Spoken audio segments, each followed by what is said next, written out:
a gente vinha conversando,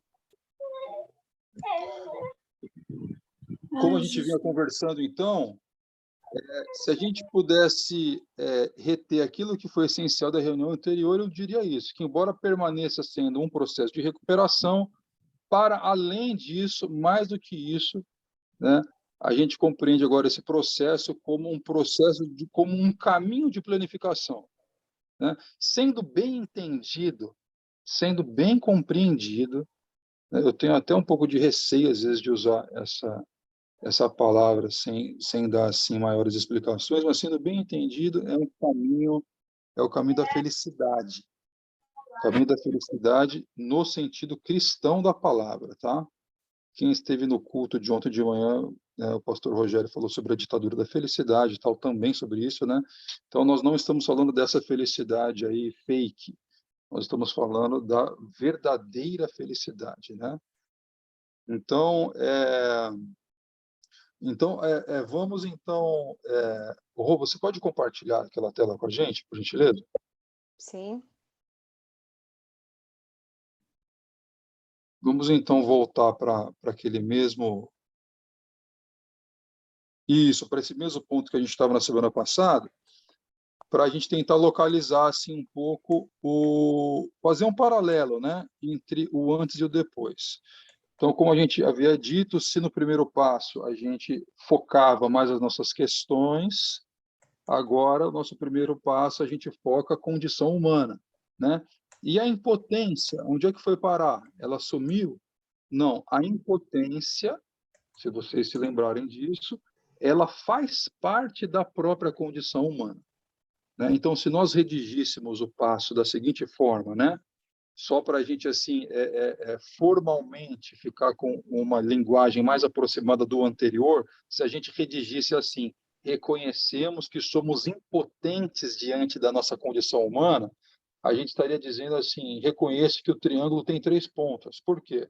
Porque já faz parte da condição humana a fragilidade radical, a fragilidade fundamental do ser humano, né? A impotência do ser humano já é parte constituinte da condição humana. Então, por isso que ela não foi explicitada na questão do passo. Então, vocês pegaram essa passagem do primeiro passo, né, que a gente vinha trabalhando até aqui, para o primeiro passo nessa nova redação? Ficou suficientemente claro isso? Então, do que se trata, fundamentalmente falando? É da admissão da nossa humanidade, gente. A admissão da nossa humanidade, né?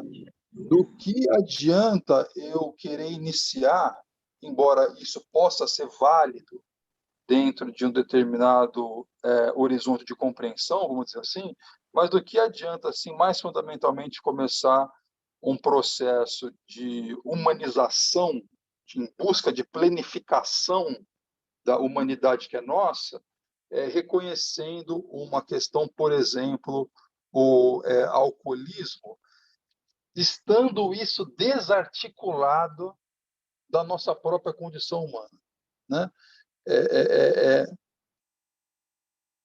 O meu som está saindo legalzinho aí? Sim. Feedback? Tá, beleza. Então, Sim. beleza.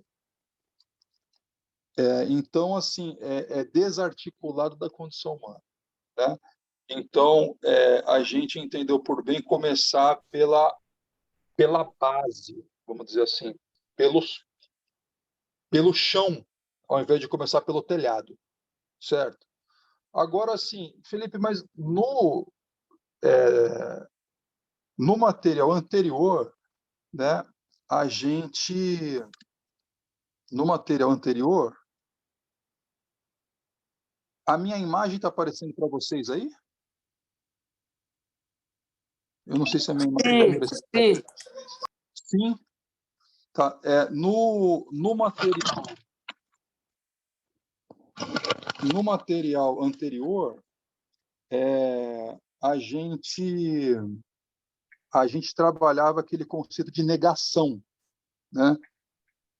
Mecanismos de defesa, né? Então, a gente arrolava ali, já no começo do livro, 18 mecanismos de defesa, né?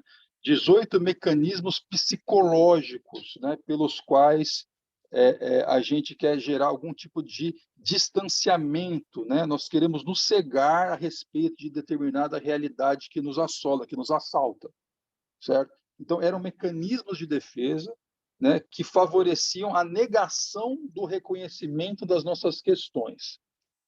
O que aconteceu com essa tal dessa negação agora? Essa negação continua existindo, né? Trabalhar essa saída da negação continua existindo nesse novo modelo. Porém, não mais num viés psicologizante de negação. Nós agora vamos trabalhar a negação, já que nós estamos tratando da condição humana, nós vamos trabalhar a negação num nível mais profundo, Então, gente, para que a gente possa reconhecer, né? Deixa eu só fazer uma observação aqui. Todo conhecimento é um reconhecimento. É claro que sempre que você conhece alguma coisa nova, você conhece a partir daquilo que você já sabe. Tá? A gente poderia ter dito, conhecemos nossa condição humana, né? Mas nós articulamos como reconhecimento justamente para evidenciar isso. Né? Nós vamos conhecer a condição humana, não é olhando para a estratosfera, é olhando para aquilo que o nosso coração já sabe, para aquilo que o nosso coração sempre soube. Né? Se a gente quiser reconhecer a condição humana olhando para algum lugar estranho a nós, a gente já está começando um processo de humanização alienado. Então, para onde nós vamos olhar para o reconhecimento da condição humana? É para nós mesmos. Num primeiro momento, para nós mesmos. Mas para que a gente logre êxito nesse reconhecimento, para que a gente alcance esse reconhecimento, a gente precisa superar alguns obstáculos preliminares. A gente precisa sair de algumas negações, ou a gente precisa sair de uma negação mais geral, que nós estamos chamando de a negação do humano. Nós temos que primeiro superar essa negação, né? A negação do humano. E como que essa negação... O áudio de alguém está aberto aí. E como é que a gente consegue, e como é que a gente tenta superar essa negação da nossa própria humanidade? Como eu li num filósofo recentemente, né, nada mais humano do que a negação da nossa própria humanidade, né? Parece que é tipo próprio do humano algum princípio de coisificação de si, né? Então, assim, para que haja a superação dessa negação do humano, que é fundamental para que a gente consiga fazer o reconhecimento da condição humana, a gente precisa primeiro enfrentar 3 obstáculos. E que obstáculos são esses? Gente, primeiro, acompanha aí. A negação da nossa pessoalidade, né? O ser humano é pessoa. Ah, Felipe, é lógico, né, que o ser humano é pessoa. Isso daí todo mundo sabe. Assim, a gente diz que sabe, mas a gente não sabe nem muito bem fazer o mapeamento da pessoalidade. Dizer, então tá bom, então do que se trata ser pessoa? Né? E por que a gente está mais ou menos imerso num tipo de Alzheimer de época, assim, de um esquecimento a respeito do que é ser pessoa? Por uma questão muito simples, gente, por uma questão civilizacional, por uma questão histórica. E que questão é essa? Perceba bem, foi no afastamento histórico, civilizacional, não estou falando na vida individual, tá? Eu estou falando em termos do arco histórico em que nós estamos no Ocidente. Foi por causa do afastamento da relação do ser humano com Deus, né? O olhar deixou de ser teocêntrico, voltado para Deus, e passou a ser antropocêntrico, voltado para o próprio homem, é que o homem perdeu justamente a noção do que é ser pessoa, né? como o Paul Tournier trabalhou num dos livros dele, numa frase brilhante, é mais ou menos assim, né? Por ter negado a Deus, o homem perdeu a noção de pessoa. Ô, gente, a afirmação teológica primeira, assim, né? De que o nosso Deus é um Deus pessoal, né?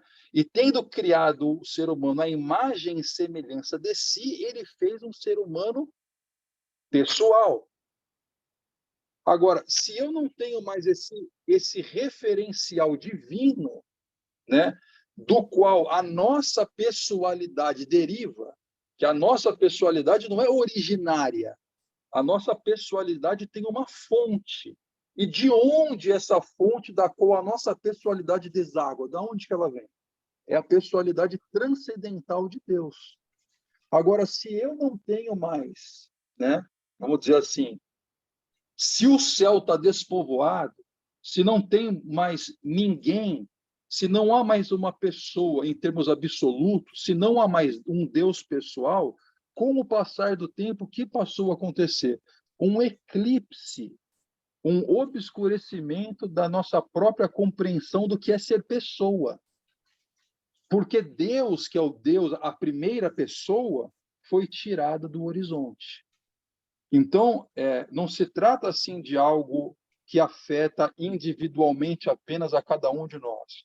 É uma questão conglobante, né? A gente vem gradativamente perdendo a noção do que é ser pessoa. Então, a primeira saída da negação para que a gente consiga adentrar, não só intelectualmente.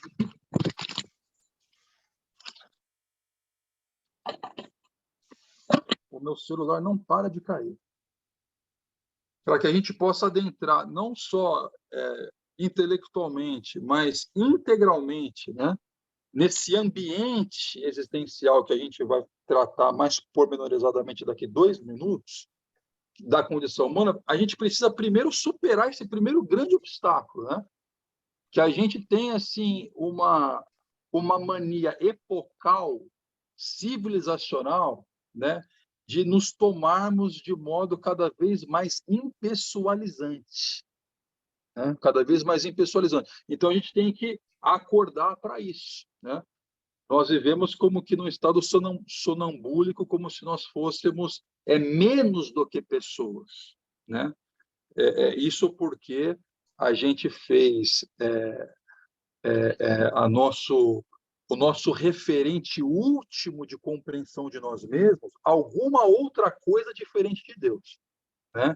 Se Deus ainda tivesse a ocupar a centralidade de todas as compreensões humanas, evidentemente nós olharíamos para Deus, como o próprio Calvino falou, e, consequentemente, nós teríamos uma visada adequada de nós mesmos e nos compreenderíamos, né, como seres derivadamente pessoais, certo? E o segundo obstáculo? Qual a outra negação do humano? Como é que outra forma de negação do humano acontece? É a negação não mais da nossa pessoalidade, mas também a negação da nossa complexidade. Isso daqui é uma das coisas assim, fundamentais. O que eu estou falando aqui são pressupostos, né? São dados primeiros, sem a compreensão dos quais não é possível avançar no processo de planificação humana. Não dá para fazer isso, né? Sem o autorreconhecimento de que nós somos pessoais e sem o autorreconhecimento de que nós somos seres altamente complexos, ou seja, qualquer olhar miniaturizante, simplificador e que reduza, né, que acachape, né, que faça do humano seres semelhantes aos seres liliputianos daquela ilha, né, seres em miniaturas, né? A gente já não vai mais conseguir a mesma profusão de elevação que nós conseguiríamos se a gente partisse com a pegada correta. Felipe, mas então me explica, o que significa a complexidade? Esse ponto de É sinônimo de complicação? O que é complexo é sinônimo de complicado? Não, não é. Complexo é diferente de simples. E o que é o complexo? O complexo é o seguinte: dá uma olhada para um cacho de uva. Quando você olha para o cacho de uva, o que você vê ali? Você vê uma unidade, não vê? É um cacho de uva. Mas, ao mesmo tempo, você vê uma multiplicidade, não vê? São várias uvinhas. Isso que é o ser complexo. No hebraico, existe até uma palavra para se referir a essa unidade plural. Né? Existe uma palavrinha, a gente não tem, a gente simplesmente fala um cacho de uva, certo? Como se fosse uma unidade de um. Mas, na verdade, um cacho de uva é uma unidade de vários. Existe unidade na diversidade. Deu para entender o que é do que se trata a complexidade? Deus é um Deus complexo nesse sentido. Por quê? Porque ele é um, não é? Mas ao mesmo tempo é três, ou seja, é unidade na diversidade. Tá? Então, como nós somos feitos em imagem e semelhança de um ser complexo, nós também temos a nossa complexidade. Mas qual complexidade que é a nossa, a complexidade do humano? Não é que nós somos três pessoas em uma pessoa, não é disso que se trata. A complexidade do ser humano significa que embora nós sejamos uma pessoa, apesar disso, nós vivemos em muitos níveis de existência. Apesar de nós sermos uma pessoa, é como se fosse um cacho de uva, é uma pessoa, mas existe a uvinha, né? O extrato, o nível da vida sensitiva, existe a uvinha, o nível da vida perceptiva, existe o nível da vida emocional, sentimental, estética, econômica, tá? Da fé, que a gente pode chamar de pística, e assim por diante. Se a gente fosse desdobrar a complexidade do ser humano para tentar enxergar todas as uvinhas que nos compõem, né? E a metáfora é ruim porque não se trata de várias partezinhas que nos constituem como se nós fôssemos um boneco de Lego. Não é isso. Né? Essa multidimensionalidade na qual nós existimos não nos recorta, não nos reparte.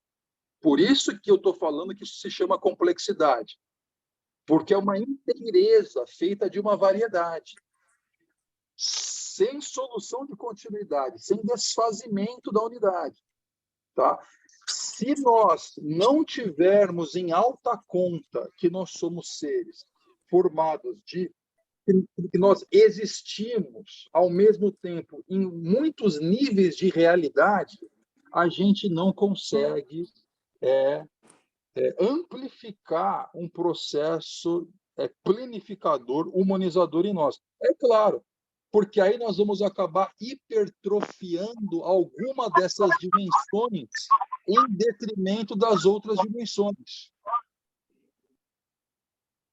Se nós tomarmos apenas um desses níveis como sendo um nível primordial, né, e a gente fizer tábula rasa do restante, o que acontece? Depois desse processo, a gente tem o quê? Um ser humano deformado, um ser humano assimétrico, desproporcional. Né? Por quê? Porque não trabalhado na integralidade do seu ser. E do que é feita a integralidade do ser humano que somos? É feito de uma variedade de níveis. É isso que eu estou dizendo aqui. Certo? E que nós podemos desdobrar em pelo menos 30. Pô, mas então quer dizer que a gente vai se aprofundar em cada um desses 30 níveis? Não, aí teria que conceber um outro processo de recuperação, entendeu? Para a gente trabalhar cada um pormenorizadamente, cada um desses níveis. Não precisa disso. Basta a gente lembrar que quando nós estivermos dentro do processo humanizador, nós estamos convidados a nos desenvolvermos na complexidade do nosso ser. E que aquela questão pontual que nos assola, que é um alcoolismo, que é uma depressão, que é uma ferida emocional, ela reclama de nós uma revisão em profundidade na complexidade que nos constitui, né? Não adianta a gente achar que a gente vai bem trabalhar uma questão, né, com a profundidade de um pires em relação à complexidade que nos constitui, né? Nós somos sempre chamados a uma revisão dessa multiplicidade aí. Então, esse é o segundo nível de negação que a gente precisa superar para adentrar verdadeiramente no ambiente existencial da condição humana. Você vê que o Passos, ele fala simplesmente isso: reconhecemos nossa condição humana, mas implicitamente o que tem aí? Para que eu possa reconhecer minha condição humana, eu preciso primeiro sair da negação da minha pessoalidade, que eu sou uma pessoa, eu preciso sair da negação da minha complexidade, e terceiro agora, eu preciso sair da negação do valor humano. Ah, Felipe, lá no livro anterior já tinha o princípio do valor humano, né? Isso, já. Então vocês sabem o que é. A incondicionalidade do nosso valor intrínseco, que não é alienável e que não pode ser reduzido por nenhum fator acessório, adjacente, ancilar, secundário, né? Não existe nenhum penduricalho que faça com que a gente valha mais ou menos daquilo que a gente vale na nossa existência nua de ser. Nua, desprovida, desabrigada. Então, essa dignidade que até os sistemas constitucionais modernos contemplam, né? Que é oriunda justamente dessa compreensão pessoal do que significa ser pessoa, cuja fonte é a compreensão cristã, essa dignidade ela é indespojável de nós, entendeu? Então, é claro que nós vivemos numa cultura de negação do humano e, decorrentemente, uma cultura de negação do valor humano. Então, é uma cultura, evidentemente, que, ao invés de compreender o ser humano como um fim, né, o compreende como uma peça, como um meio para o atingimento de finalidades, para ser, vamos dizer assim, utilizado para outros fins, né? A gente sabe disso. Por que é difícil sair da negação do humano, né? É difícil porque a negação do humano é uma negação estrutural. A negação do humano, ela está plasmada por toda a sociedade e ela fabrica a nossa própria percepção da realidade, né? Nós tomemos consciência disso ou não, a nossa leitura, a nossa cosmovisão, a nossa leitura de mundo é feita a partir de uns óculos culturais, vamos dizer assim, né, que guardam algum grau, algum índice de redução, de impessoalização do humano, de reducionismo simplificador de quem nós somos, né, e de desvalorização, né, do nosso valor intrínseco como seres criados à imagem e semelhança de Deus, né? Mas se nós pudermos, né, despertar, né, desse sonambulismo que faz com que a gente vague por aí como se fôssemos menos do que pessoas, né? Se a gente puder despertar esse sonambulismo, e é disso que o primeiro passo trata, nós conseguiremos entrar finalmente, né, naquilo que a gente chama de condição humana, né? A condição humana é uma daquelas categorias que são difíceis de serem reduzidas em forma de discurso, em forma de palavra, né? Porque são, vamos dizer assim, fundantes. É a mesma dificuldade que a gente tem para dizer, então, o que é ser pessoa, né? São categorias assim tão fundamentais e ponto de partida de toda a noção que nós temos da realidade, que chega a ser difícil a gente ter assim um discurso. É como se ela transcendesse a nossa capacidade de comunicação. A condição humana é um desses casos, tá? E ainda mais porque nós sempre estivemos dentro da condição humana. Então, a gente tem mais dificuldade, né, de analisar, vamos dizer assim, aquilo que se diferencia de outra coisa, tá? Mas como a condição humana, desde que nós tomamos consciência de nós mesmos, e desde que a gente tomou consciência do mundo à nossa volta, né, nós já fomos, vamos dizer assim, tragados por esse envoltório, por essa ambientação, né, existencial de caráter universal, tá? Essa é uma das nossas teses aí, universal. A condição humana é a mesma para nós aqui, para o índio, para outro integrante de qualquer outra sociedade autóctone, para o europeu, para o cara de primeiro mundo, rico, para o pobre, para qualquer um, né? A condição é a mesma. O que é a condição humana? Tentando, num esforço, assim, colocar isso em forma de discurso, né? É a estrutura existencial da morada do humano, né?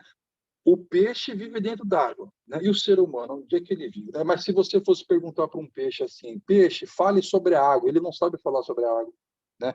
Embora a água o envolva e o atravesse. A condição humana é uma coisa, é aquilo que nos envolve ao mesmo tempo nos atravessa. Mas como nós desde sempre estivemos imersos nessa realidade, é difícil falar sobre ela, mas é a estrutura básica, é a estrutura existencial da morada do humano. É o nosso lugar de ser, mas não o lugar, como eu já tinha falado no nosso encontro anterior, não é um local em sentido físico, nem num sentido geográfico, mas é um local existencial que nos faz algumas perguntas fundamentais, né?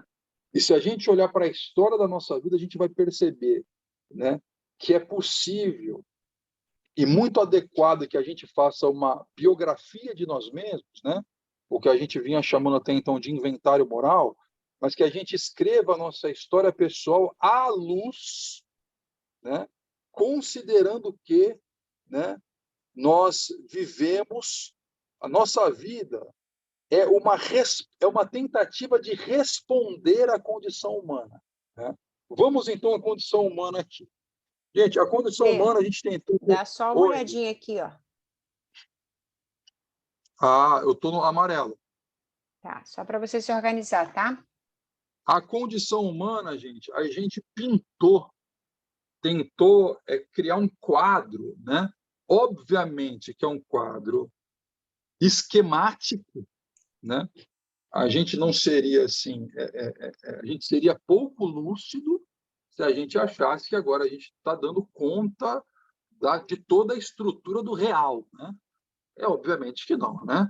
É um esquema, é uma tentativa, é uma radiografia, vamos dizer assim, dessa estrutura da nossa morada. A gente nasceu dentro dessa casa chamada condição humana.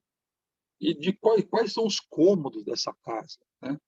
O que constitui, quais são as faces dessa condição humana? São basicamente 8. São basicamente 8. O livro do Celebrando a Vida já falava dessas fases da condição humana lá no passo 6, né?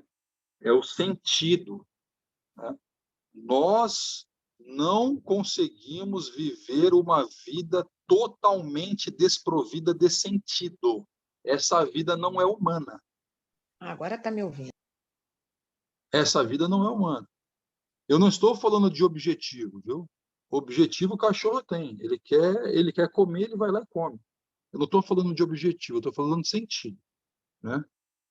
Sentido no duplo aspecto dessa palavra, tanto no sentido, né, de que nós somos seres que interpretam a realidade, né? Podemos dizer, nós somos seres hermenêuticos.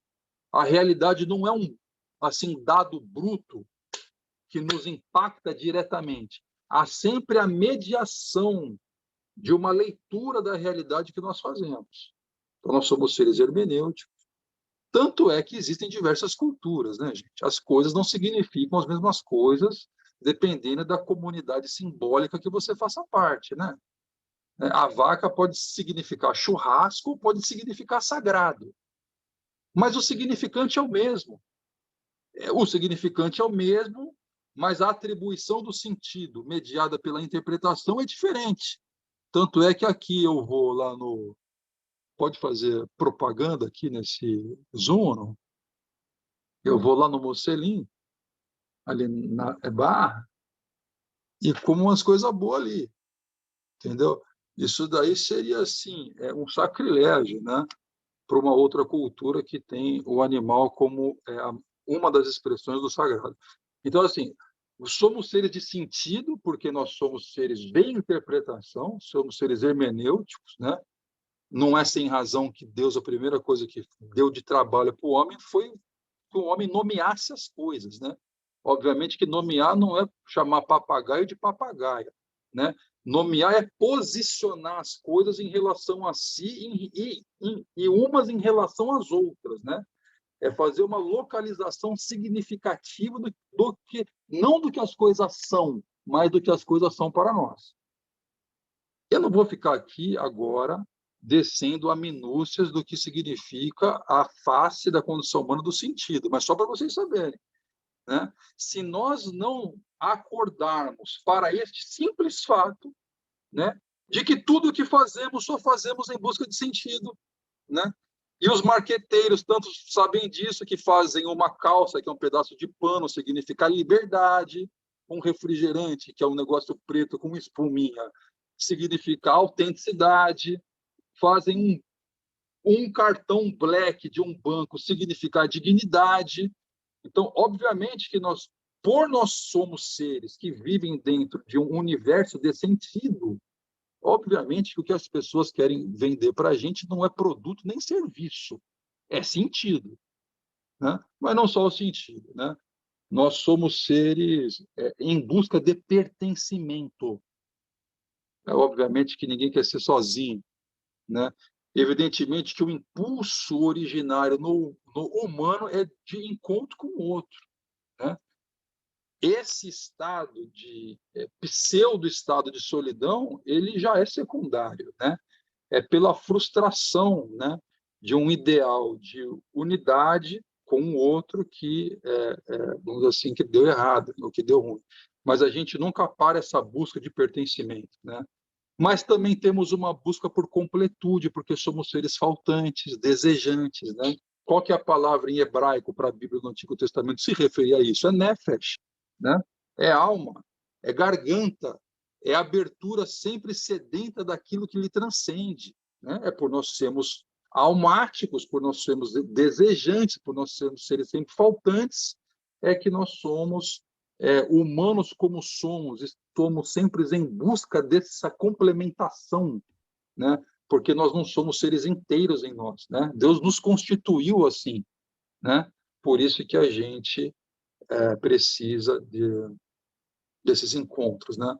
Então, eu tratei só de 3 faces da condição humana, mas a gente sabe que tem 8, e o primeiro passo, né, vencendo, chamando-nos a vencer esse estado de alienação da nossa própria humanidade e vencer pela superação de 3 obstáculos principais, que é a superação da negação da nossa pessoalidade, a negação da nossa complexidade e a negação do nosso valor humano.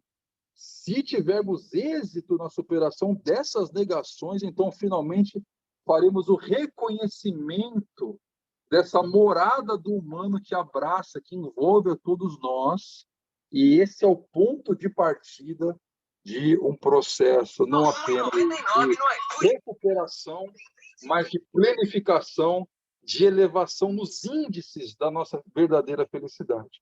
Desculpa ter passado do tempo,